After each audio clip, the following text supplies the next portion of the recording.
There is a kind of power that does not roar, does not strike, does not demand attention. It moves quietly, almost invisibly, yet it reshapes lives. Most people never discover it because they are too busy fighting to be heard. We learn from childhood that we must defend ourselves, answer back, argue, prove our worth, show our strength. But the truth is this: anyone can shout, anyone can retaliate, anyone can fight. What is rare is the strength to remain silent. Gautama Buddha once said, "He who cannot master himself will never taste true peace." These words, simple yet profound, hold the secret to freedom. But what does it mean to master oneself? Imagine a moment when someone insults you.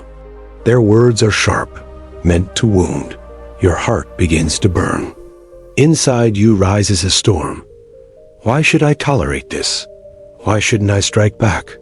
In that instant, you feel that only retaliation can restore your dignity. Yet the moment you react, something within you breaks. You are no longer the same person. You lose a piece of yourself. Peace, the Buddha taught, is not given from outside.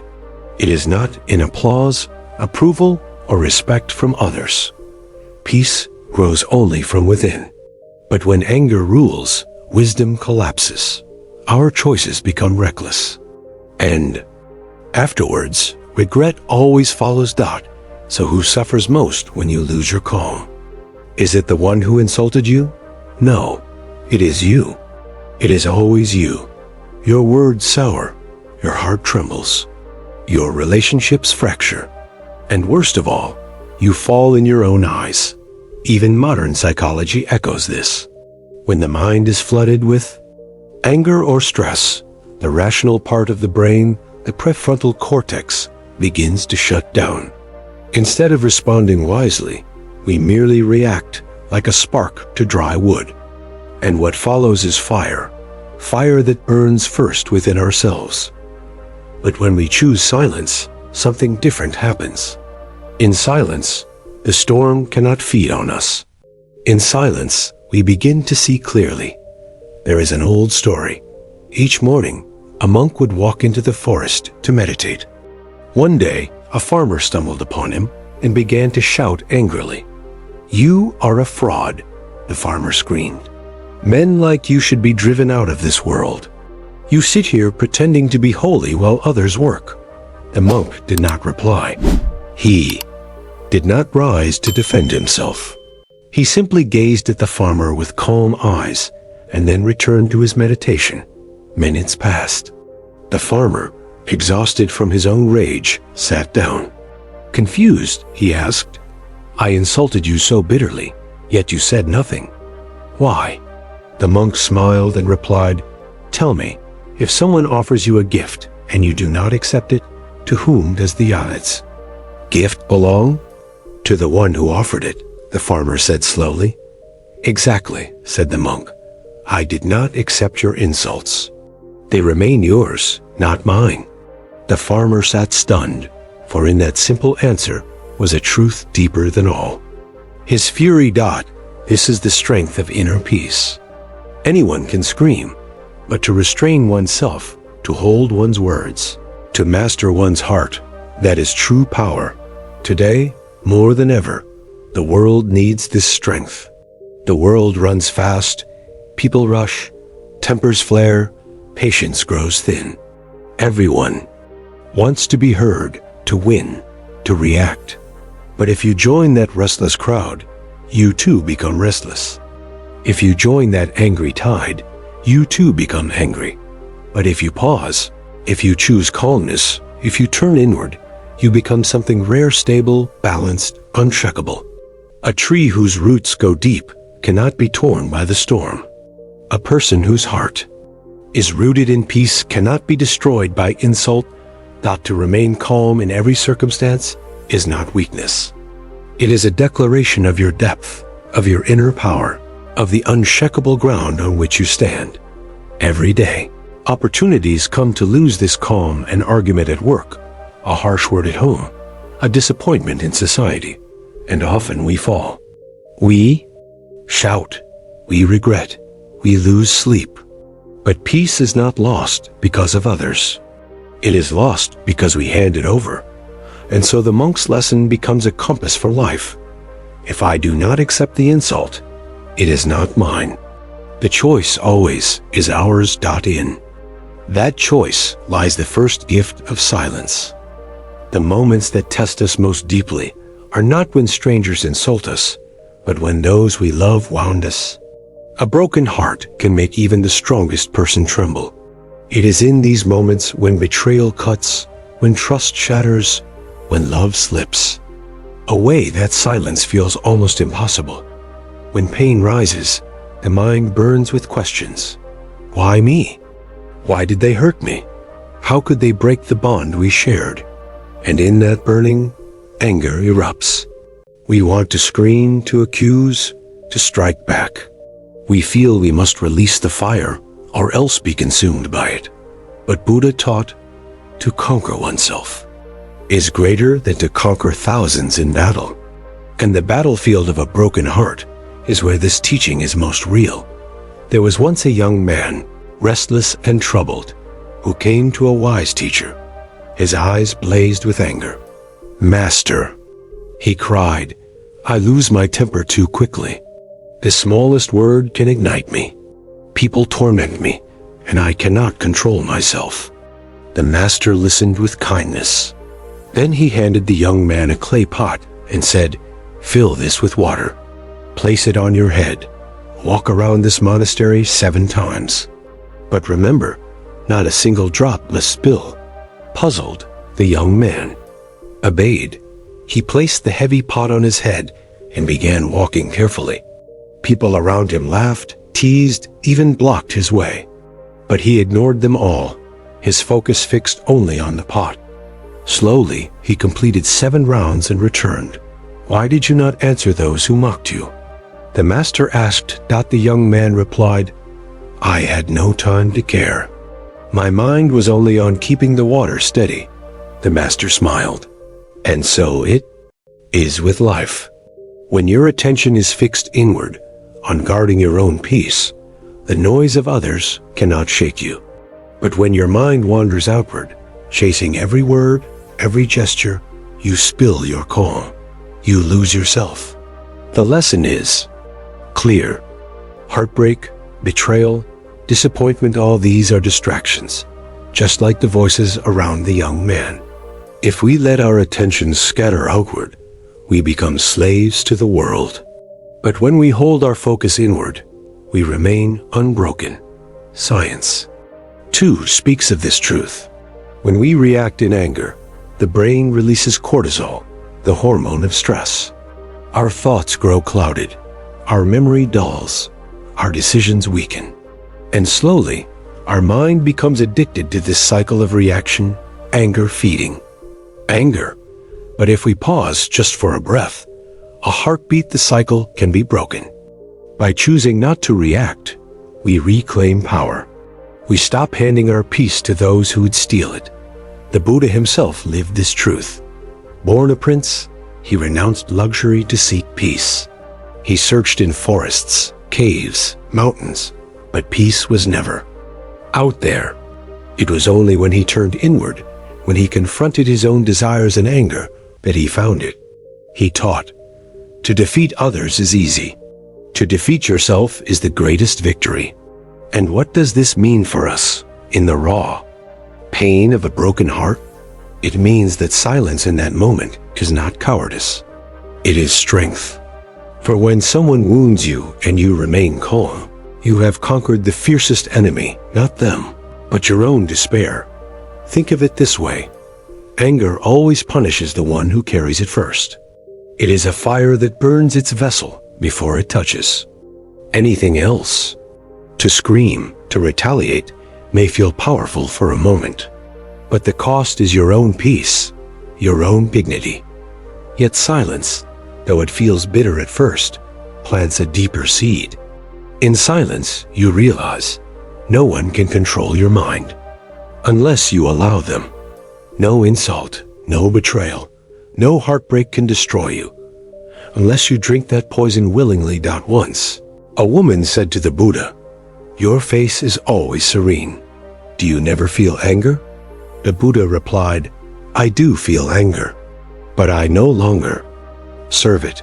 I am no longer its slave." And that is the path for us too. To feel pain, yes. To acknowledge heartbreak, yes. But not to bow before it. Not to let it dictate our words and actions. That every broken heart whispers, react, cry out, fight back. But silence replies, "No, I choose myself. I choose my peace." And in that choice, healing begins. Peace is not tested only in great tragedies. More often, it is tested in the small irritations that fill our daily lives. The driver who cuts us off on the road. The boss who scolds without listening. The friend who forgets our kindness. The family member whose sharp words strike like arrows. These are the moments that chip away at our calm, not in one great blow, but in countless small cuts. One morning, a man was hurrying to work. He was already late, his mind tense. Suddenly, traffic came to a standstill. Minutes dragged on. His frustration grew until finally, another motorbike brushed against his. The rider didn't even apologize. The man exploded, shouting, cursing. His heart pounded. By the time he reached his office, the day was ruined, not because of the accident, but because of his reaction. How often does this happen to us? A small event, insignificant in itself, poisons an entire day. Why? Because our peace is still fragile. We hand it over too easily. But imagine another response. Imagine that same man taking one deep breath. He notices his racing heart, acknowledges his anger, and then lets it pass like a cloud in the sky. The traffic moves on, and so does he, still calm, still whole. The incident becomes nothing more than a passing moment, forgotten in minutes. That is the difference between reacting and responding. A reaction is automatic, born of impulse, blind and often destructive. A response is chosen. It is deliberate, thoughtful, rooted in awareness. Reaction is weakness. Response is strength. Yet this strength does not come overnight. Silence, like any art, requires practice. Each day offers us opportunities to train. Every irritation is a test. When someone mocks you, you can practice silence. When someone ignores your effort, you can practice silence. When life throws obstacles in your path, you can pause, breathe, and practice silence. A monk once said, "Do not measure your progress by what happens in meditation halls. Measure it by what happens in traffic." Buddha himself faced countless insults. Some mocked his renunciation. Others questioned his teachings. Once, a man came only to provoke him with cruel words. Buddha listened quietly. When the man finished, Buddha asked, "If someone gives you a gift and you refuse to accept it, to whom does the gift belong?" The man replied, "To the giver, of course." Buddha smiled. "Then your insults remain with you, for I do not accept them." This story, simple as it is a mirror for us. Each day, life hands us gifts of insult, irritation, disappointment. We can choose to accept them and fill ourselves with poison, or we can let them remain where they began with the giver. But silence does not mean suppression. It is not about burying anger deep inside until it explodes later. True silence is not a cage, but a freedom. It is the power to choose whether or not to let the fire enter you at all. Psychology confirms this. When we pause before reacting, we shift the brain from reactive mode to responsive mode. The storm of chemicals begins to settle. Rational thought returns. We regain control. A single breath, a single pause, can be the difference between regret and wisdom. This is why every day is a battlefield, not against others, but against our own impulses. To win these battles is to train the mind, to strengthen the roots of Lail, Peace. One of Buddha's disciples once asked him, "Master, what is the mark of true strength?" Buddha replied, "The one who conquers anger with silence, hatred with love, and fear with understanding. That one is strong." So when your boss shouts, when a stranger insults, when a friend betrays, remember, the test is not in what they do. The test is in what you choose.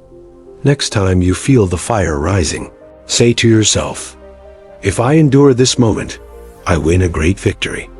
If I lose myself now, I suffer the greatest defeat."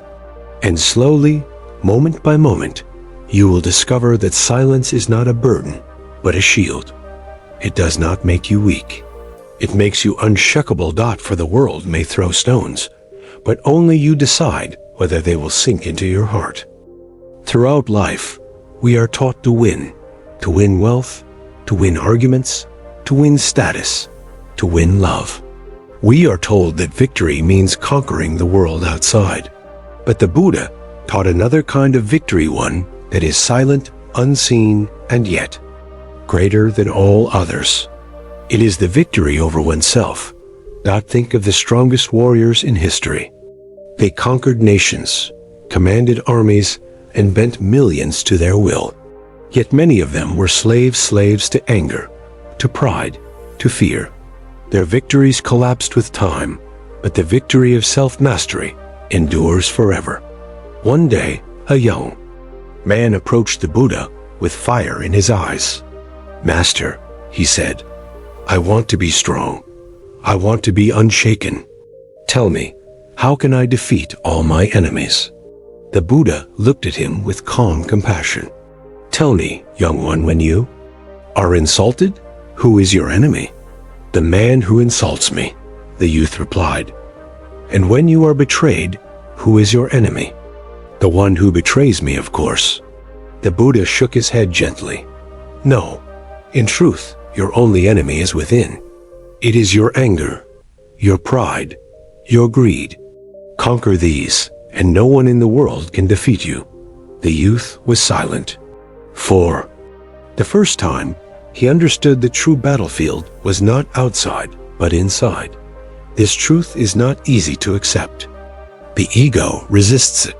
We want to believe that peace means weakness, that silence means surrender. But in reality, silence is the sword that cuts the chain of slavery. It is the shield that guards the heart. It is the throne upon which true kings and queens sit masters of themselves. Imagine two people. One is quick to anger, quick to shout, quick to strike. The other is calm, steady, unshaken. Who is stronger? The first may appear powerful, but in truth, he is a puppet, his strings pulled by every insult, every irritation. The second may appear quiet, but he is free. His strength is invisible, but it is unbreakable. Science calls this emotional regulation. Spirituality calls it self-mastery. The Buddha called it nirvana, freedom from the fires of craving, aversion, and ignorance. Whatever name we give it, the meaning is the same. The greatest victory is freedom from being ruled by our own storms. But how do we reach this victory? Not through grand gestures, but through daily practice. Through breathing before we react. Through choosing silence instead of shouting. Through letting go instead of clinging. Each small act of restraint is a step on the path to mastery. The poet Rumi once wrote, "Raise your words, not your voice. It is rain that grows flowers, not thunder." This is the essence of silent strength. Loudness may shake the air, but calmness transforms hearts. The Buddha's life itself is the final proof. He faced betrayal by disciples, criticism by rulers, even attempts on his life. Yet never once did he respond with anger. His silence was not weakness. It was a victory so complete that even death could not touch it. His teachings live on, carrying his strength across centuries. And what of us? We may not be Buddhas, but each of us has the chance to taste this victory. Every insult, every heartbreak, every irritation is an invitation to rise above, to choose silence, to master ourselves. Victory is not shouting louder than your enemy. Victory is not proving them wrong. Victory is standing in silence, knowing that nothing can touch the peace within you. So the next time someone tests you, pause, breathe, ask yourself, am I about to win over them or win over myself? And remember, the second victory is always greater. For in the end, the world does not remember those who shouted the loudest. It remembers those who carried peace, who inspired calm, who became lights in the darkness. Silence is not emptiness. Silence is strength. Silence is freedom. And silence is the greatest victory of the soul.